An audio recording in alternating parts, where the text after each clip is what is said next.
Welcome back guys, this is Ashwin Rao from Ashwin Tech Mind YouTube channel, and today in this video we will see that the life cycle of a servlet. This is the third tutorial of our servlet tutorial series, so without wasting any time, let's get started.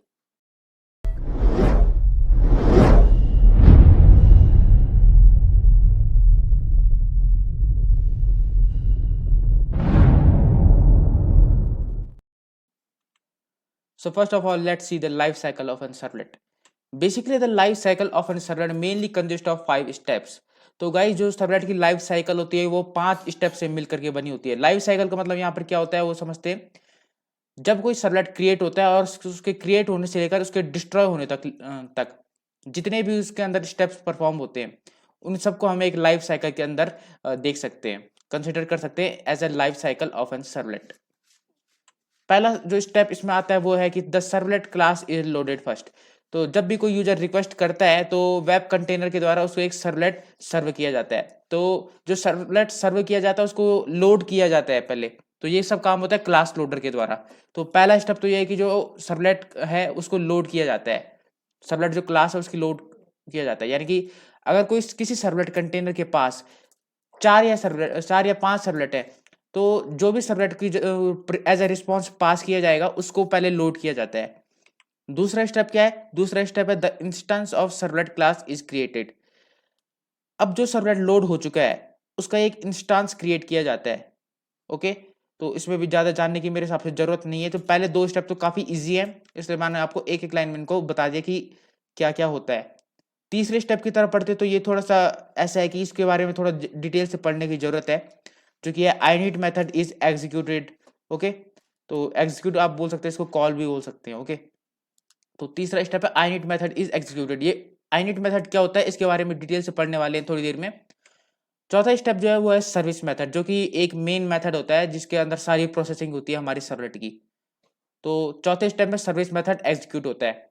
और जो आखिरी method है वो है destroy method, जो कि हमारे 5वें स्टेप में परफॉर्म होता है। So the fifth step is destroy method is executed. तो 5वें स्टेप में हम डिस्ट्रॉय मेथड को एग्जीक्यूट करते हैं। अब यहाँ पे ये जो 3 मेथड है init, सर्विस और डिस्ट्रॉय, इनको एक बार डिटेल से जब समझ लेते हैं कि ये है क्या एक्चुअली में। शुरुआत करते हैं पहले मेथड से, जो कि है हमारा init मेथड। इसको हम ये शॉर्ट फॉर्म है इनिशियलाइज का। तो इसका मतलब ये है कि जब सर्वलेट पहली बार इनिशियलाइज होता है तो ये मेथड कॉल होता है, या फिर हम ये भी कह सकते हैं कि जब ये मेथड कॉल होता है init मेथड तब सर्वलेट इनिशियलाइज हो जाता है। So this is the first method that is invoked when the servlet is initialize. तो जब भी सर्वलेट हमारा इनिशियलाइज होगा तो ये मेथड कॉल हो जाएगा। एक और पॉइंट इसके बारे में है कि it is use to initialize the servlet. ये मैं आपको बता चुका हूं कि सर्वलेट को जब हमें इनिशियलाइज करना होता है तो हम इस मेथड का इस्तेमाल करते हैं। दूसरी बात है it is called only once during the life cycle of an servlet. This method is called only once. इसका मतलब ये है कि ये अगर हम कोई एक सर्वलेट एज अ रिस्पॉन्स भेज रहे हैं तो वो init मेथड को एक ही बार कॉल करेगा उसकी पूरी लाइफ साइकिल में। ऐसा नहीं है कि अगर यूजर ने किसी सर्वलेट के लिए रिक्वेस्ट की है कि अपनी रिक्वेस्ट को फुलफिल करने के लिए तो init मेथड बार बार कॉल हो रहा है, ऐसा नहीं होगा। init मेथड एक लाइफ साइकिल के दौरान केवल एक ही बार कॉल होता है। अगला पॉइंट है when a user first invokes the URL corresponding to the servlet it is called. तो जब कोई यूजर किसी एक पर्टिकुलर सर्वलेट के लिए कोई यूआरएल टाइप करके एंटर प्रेस करता है, तो यानी कि अपनी रिक्वेस्ट को फुलफिल करने के लिए अपने वेब ब्राउजर को बताता है, तो तब जाके ये init मेथड कॉल हो जाता है। फॉर एन एग्जाम्पल, एक सर्वलेट कंटेनर के पास एक सर्वलेट है जिसका नाम है सर्वलेट वन डॉट जावा।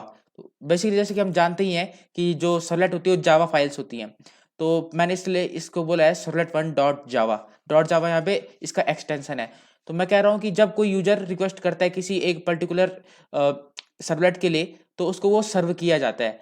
तो जब वो सर्व किया जाता है तब जाके ये init मेथड इन्वोक हो जाता है या फिर कॉल हो जाता है। Okay, this method is defined in the package javax.servlet.servlet where servlet is an interface।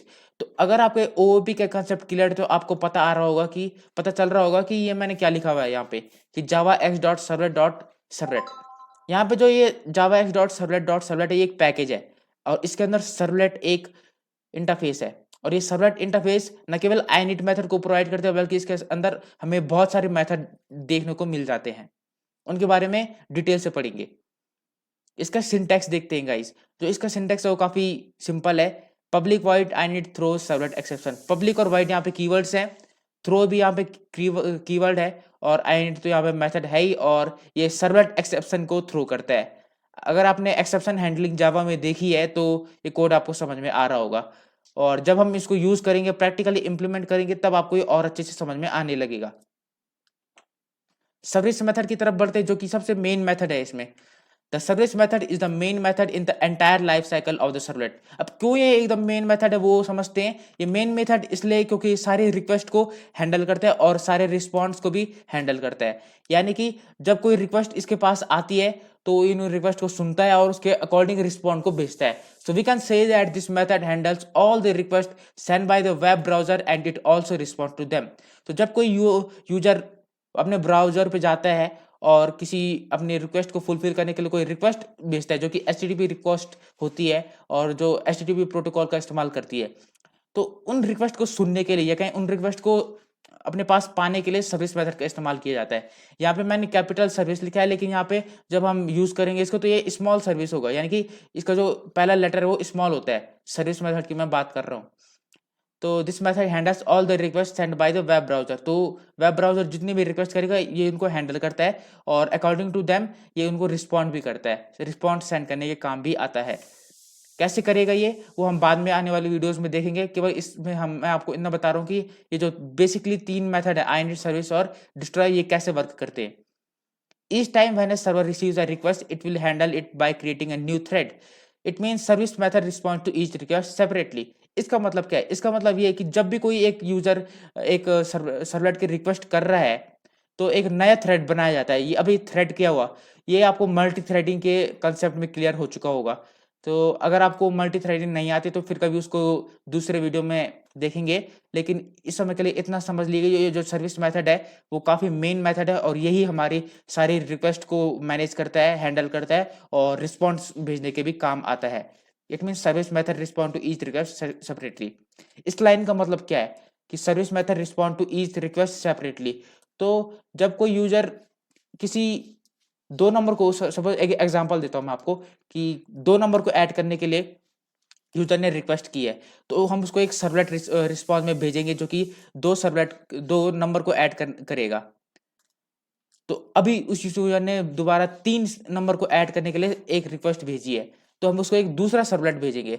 तो यहाँ पे जो सर्वलेट्स हैं वो सेपरेटली वर्क कर रहे हैं। ऐसा नहीं है कि एक सर्वलेट दो फुल टास्क को फुलफिल कर रहा है। जो एक सर्वलेट है वो केवल 2 नंबर को ऐड कर रहा है, और जो दूसरा सर्वलेट है वो केवल 3 नंबर के एडिशन को परफॉर्म कर सकता है। तो यहाँ कुछ सब कुछ सेपरेटली हो रहा है गाइस। ओके, चौथा पॉइंट तो इसका सिंटैक्स ही है गाइस, पब्लिक वॉइड सर्विस और सर्वलेट रिक्वेस्ट। और ये आपको सिंटैक्स इस समय समझ में नहीं आएगा, और थोड़ा बहुत मैं समझा देता हूँ। यहाँ पे क्या है, पब्लिक वॉइड और थ्रो, जो कि मैंने बोल्ड लिखा हुआ है यहाँ पे, ये सारे कीवर्ड्स हैं। सर्विस यहाँ पे मेथड है जो कि अपने अंदर 2 आर्गुमेंट लेता है। पहला आर्गुमेंट क्या होता है, पहला आर्गुमेंट होता है सर्वलेट रिक्वेस्ट, और दूसरा होता है सर्वलेट रिस्पॉन्स। तो रिक्वेस्ट का जो ऑब्जेक्ट है, सर्वलेट रिक्वेस्ट का जो ऑब्जेक्ट है, ये रिक्वेस्ट को लेने के लिए किया जाता है। यानी कि जो यूजर ने रिक्वेस्ट की है उसको अगर हम अपने पास पाना चाहते हैं, उसको फेच करना चाहते हैं रिक्वेस्ट को कि क्या रिक्वेस्ट भेजी है, तो हम इसका इस्तेमाल कर लेते हैं। और अगर हमें रिस्पॉन्स भेजना हो तो हम सर्वलेट रिस्पॉन्स के ऑब्जेक्ट का इस्तेमाल करते हैं। और इसके अंदर जो हम कोड लिखते हैं उन्हीं की मदद से हम उसको रिक्वेस्ट को हैंडल कर पाते हैं और रिस्पॉन्स को भेज पाते हैं। तो जब हम इसके अंदर कोड लिखते हैं तो देयर माइट बी चांसेस कि एक्सेप्शन ऑकर करे। अब एक्सेप्शन क्या होते हैं, ये आपके एक्सेप्शन हैंडलिंग के कंसेप्ट में क्लियर हुआ होगा अगर आपने जावा पढ़ी होगी तो। बाकी अगर कोई एक्सेप्शन ऑकर करता है तो थ्रो कीवर्ड के इस्तेमाल से हम सर्वलेट एक्सेप्शन और इनपुट आउटपुट एक्सेप्शन को थ्रो कर लेते हैं। ओके, आखिरी मेथड की तरफ बढ़ते हैं जो कि है डिस्ट्रॉय मेथड। ये सबसे लास्ट मेथड होता है किसी भी सर्वलेट की लाइफ साइकिल का। It destroys the currently running servlet. तो अगर हम यूजर ने कुछ रिक्वेस्ट किया और हमने उसको सर्वलेट एज ए रिस्पॉन्स भेज दिया, तो अपने टास्क को फुलफिल करने के बाद जब ये डिस्ट्रॉय मेथड कॉल होगा तो सर्वलेट जो है वो टर्मिनेट हो जाएगा, यानी कि डिस्ट्रॉय हो जाएगा।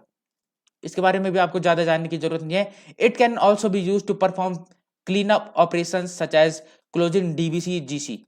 अब यहाँ पे डीबीसी क्या है, जीसी क्या है, इनके बारे में छोटे से बताऊंगा कि डीबीसी यहाँ पे डेटाबेस कनेक्टिविटी होता है या कहीं डेटाबेस कनेक्शन होता है, और जीसी यहाँ पे गार्बेज कलेक्शन होता है। तो मुझे नहीं लगता कि इनको ज्यादा बताने की जरूरत है यहाँ पे। डीबीसी का मतलब यहाँ पे ये है कि यदि हमने अपने प्रोग्राम में डेटाबेस कनेक्टिविटी का इस्तेमाल किया है and if you want to close the connection then we must have to call destroy method. Okay, और गार्बेज कलेक्शन का कंसेप्ट भी कुछ इसी प्रकार से है कि अनयूज्ड वेरिएबल्स को हमें डिस्ट्रॉय करना है या फिर कहीं टर्मिनेट करना है। सिंटैक्स सिंपल है, पब्लिक वॉइड डिस्ट्रॉय यहाँ पर एक मेथड होता है और इसके अंदर हम कोड लिखते हैं। तो गाइस इस वीडियो में हमने लाइफ साइकिल देख ली है, तो लेकिन एक और चीज मैं आपको यहाँ पे बता देना चाहता हूँ कि यहाँ पे जो सर्विस मेथड है इसके अंदर हम दो मेथड का इस्तेमाल करते हैं, एक होता है do get and do post. इनको हम आने वाली वीडियोस में समझेंगे कि do get and do post क्या होता है। हालांकि ये दोनों मेथड भी काफी इंपॉर्टेंट है, लेकिन ये लाइफ साइकिल के तहत नहीं आते, ये सर्विस मेथड के तहत आते हैं कि सर्वर मेथड के अंदर सर्विस मेथड के अंदर हम कौन कौन से मेथड का इस्तेमाल करते हैं, वो है डू गेट और डू पोस्ट। इनके बारे में फिर कभी डिटेल से समझेंगे। ओके, तो आई होप कि आपको आज की वीडियो समझ में आ गई हो और हम बहुत ही जल्द कोडिंग भी इसमें स्टार्ट करने वाले हैं। बस एक या दो वीडियो और लगेंगे जिसमें मैं आपके थ्योरेटिकल कंसेप्ट को क्लियर करने की कोशिश करूंगा, और एक बार यदि थ्योरेटिकल कंसेप्ट क्लियर हो जाएं तो उसके बाद we can start coding directly. So अगर कोई डाउट है गाइस इस पीपीटी का या फिर इस वीडियो का तो आप कमेंट सेक्शन में जरूर पूछिए, कोई सजेशन है तो जरूर दीजिए। तो गाइस मिलते हैं नेक्स्ट वीडियो में, तब तक के लिए गुड बाय और अपना ध्यान रखिए।